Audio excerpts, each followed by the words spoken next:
A casa no meio dos canaviais. A chuva tinha começado fina quando ele saiu de casa. Não houve gritos, nem pratos quebrando.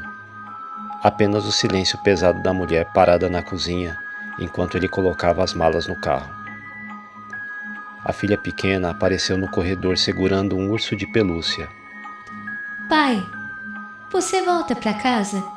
Você volta amanhã? Ele não respondeu. Fechou a porta e foi embora. Enquanto dirigia pela rodovia escura em direção ao interior de São Paulo, para a casa dos seus pais, tentava convencer a si mesmo que estava fazendo a coisa certa. Dizia mentalmente que precisava recomeçar, que aquela vida tinha sufocado ele, que voltar para o sítio dos pais, perto de Ribeirão Preto, seria uma chance de respirar. Mas conforme a cidade desaparecia e os canaviais começavam a surgir dos dois lados da estrada, algo dentro dele parecia piorar. E o vento fazia aquele mar de canas se moverem como criaturas rastejando na escuridão. Já passava da meia-noite, quando ele entrou na longa estrada de terra que levava até o sítio dos pais. O caminho era isolado, sem postes, sem casas, sem qualquer sinal de vida. Era uma estrada longa de terra. Só os faróis cortando a poeira e os canaviais intermináveis. Então, o carro morreu.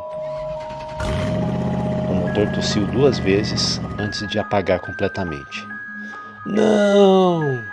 Ai, não faz isso comigo agora, não! O que eu vou fazer? Ele tentou ligar novamente. Nada. O silêncio da madrugada caiu sobre ele como um peso. Saiu do carro com a lanterna fraca do celular. O sinal não funcionava. Foi então que ele viu. Do outro lado da estrada havia uma velha chácara cercada por uma cerca de madeira torta e um portão velho que pendia do lado para o outro, rangendo lentamente. Mais ao fundo, uma casa bem simples, escura, pequena, parecia que estava abandonada. Ele hesitou, mas, como não tinha escolha, caminhou até o portão. Era muita escuridão, era um breu, não conseguia enxergar nada. Ele caminhou até o portão e quando levantou a mão para chamar alguém, uma voz surgiu no meio da escuridão. Ô moço!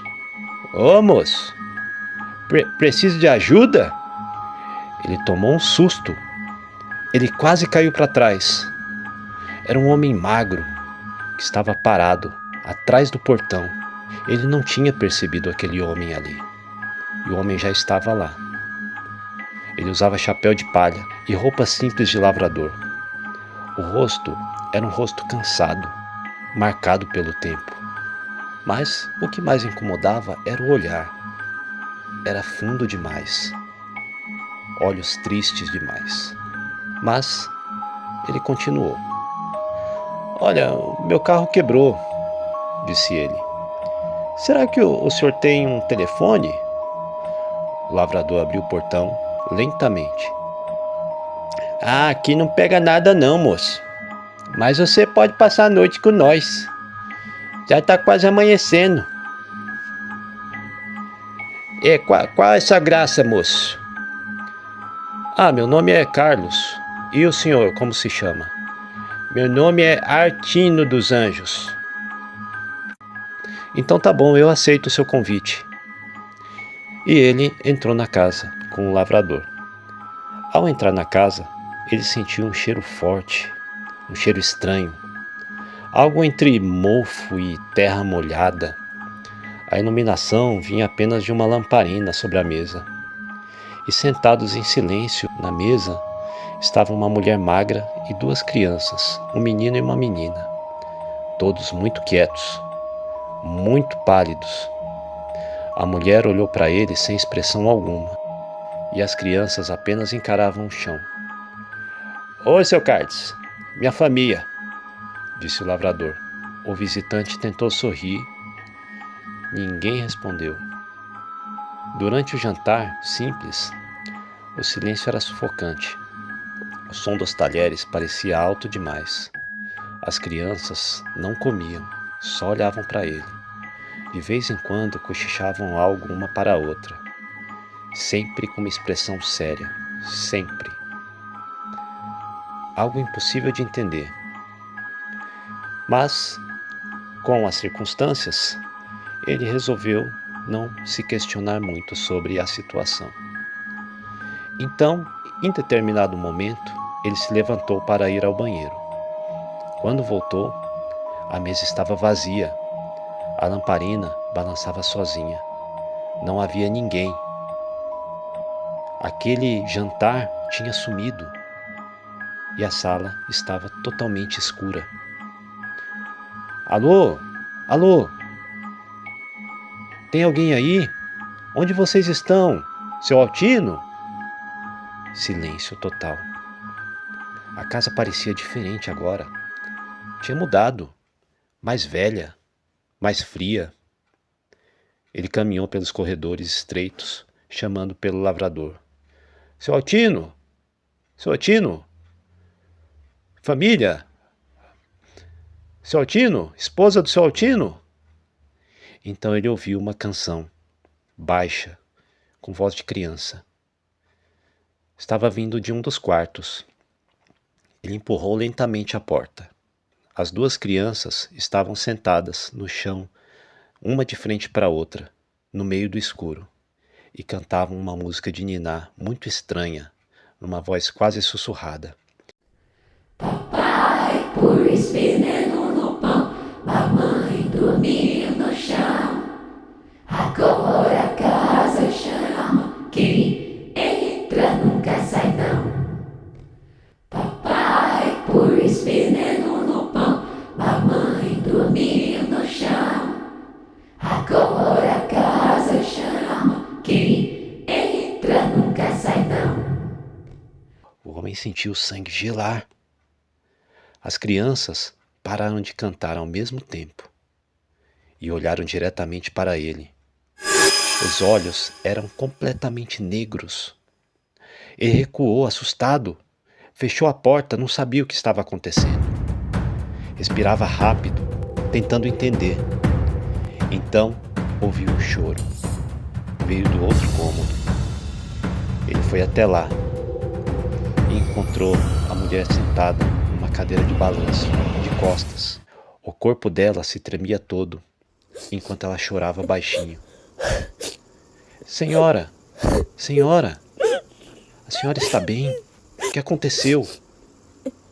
Ela não respondeu. Ele se aproximou devagar. O cheiro foi ficando forte. O cheiro de podre foi ficando cada vez mais forte. Quando tocou o ombro dela, a cadeira girou lentamente. E o rosto da mulher estava pálido, os olhos fundos, a boca escurecida, como alguém morto há dias. Ela abriu os lábios lentamente e falou: Ele matou a gente! Ele matou a gente! O homem caiu para trás, assustado. Nesse instante, o lavrador apareceu no corredor, como se nada tivesse acontecido. Ô, seu Carlos, você parece cansado, moço. O tom do seu Altino era tranquilo, como se nada tivesse acontecido. Normal. Vou lhe mostrar seu quarto. Paralisado pelo medo, ele apenas seguiu. Chegando ao quarto, o quarto era pequeno. Tinha uma cama velha e uma vela acesa ao lado dela.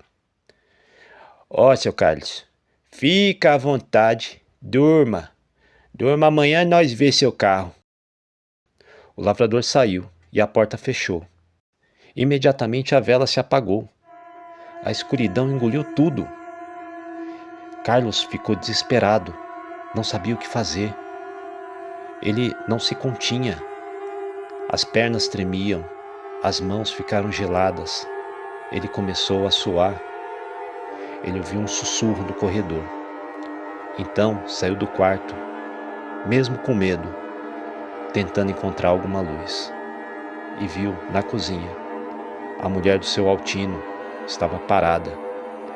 Agora, coberta de sangue, o vestido encharcado, a cabeça torta. Diante dela estava o lavrador. E ela falava: Foi sua culpa! Foi sua culpa! Ela dizia numa voz quebrada: Foi sua culpa! Por que você fez isso comigo? Por quê? O lavrador abaixou a cabeça e respondeu: Foi por seu bem, minha véia. Foi por seu bem. Ela continuou: Você matou nossos filhos! O Carlos, vendo aquela cena, começou a tremer. Ele não se continha, ele não sabia o que fazer, ficou congelado. Então o lavrador olhou diretamente para ele, com uma expressão triste, os olhos cheios de lágrima, culpa, rancor. Olha, eles comeram veneno, não foi culpa minha. Eles comeram veneno. E com a voz falhando, ele continuou: Eu deixei o agrotóxico perto da cozinha. Eu deixei o veneno perto da cozinha. É para as plantas. Os meninos pensaram que era farinha. E eles comeram. O rosto dele começou a mudar, como carne apodrecendo diante dos olhos. Eles morreram sofrendo, seu Carlos. Eles morreram sofrendo. A mulher começou a chorar sangue. Ela nunca me perdoou, nunca. E nós está aqui. O lavrador continuou. Toda noite, ela gritava. Dizia que eu tinha matado os meninos. Dizia que eu tinha matado nós filhos. E daí a expressão dele começou a mudar novamente. Ele começou a rir, um riso quebrado, louco. Então, eu matei ela dormindo. Nunca mais falou isso de eu. Depois, porrei a corda no celeiro e eu fui também. As luzes invisíveis da casa pareceram pulsar. As crianças surgiram atrás da mulher, paradas, imóveis. Agora, seu Carlos, o senhor fique sabendo, ninguém consegue ir embora daqui. E o senhor também não vai. O chão começou a ranger, as paredes pareciam respirar. Carlos correu, saiu desesperado pela casa escura, enquanto ouvia passos atrás dele. E as crianças cantavam a canção novamente. A mulher gritava. O lavrador ria. Ele atravessou a porta da frente e correu pela estrada de terra até o carro. Entrou tremendo. Girou a chave. O carro ligou imediatamente, como se nunca tivesse quebrado. Ele acelerou sem olhar para trás. Mas pelo retrovisor, viu a família inteira parada no portão, observando, imóvel, vendo ele ir embora. Quando o sol nasceu, ele estava chorando ao volante, pensando na filha, na esposa, na casa que abandonou, pensando no que a culpa podia fazer com o homem. Naquela mesma manhã, ele voltou. Quando abriu a porta da casa, encontrou a esposa sentada na cozinha, os olhos inchados de tanto chorar. A filha dormia no sofá abraçada com um urso de pelúcia. Ele caiu de joelhos. Me perdoa! Me perdoa! A voz destruída. Eu fui um covarde! Eu fui um covarde! Sua mulher começou a chorar. Ele olhou para a filha dormindo e lembrou das crianças cantando naquela casa morta, no meio dos canaviais. Então prometeu que nunca mais abandonaria a sua família. Nunca deixaria a culpa transformar ele em outra coisa. Porque algumas casas continuam assombradas mesmo depois da morte.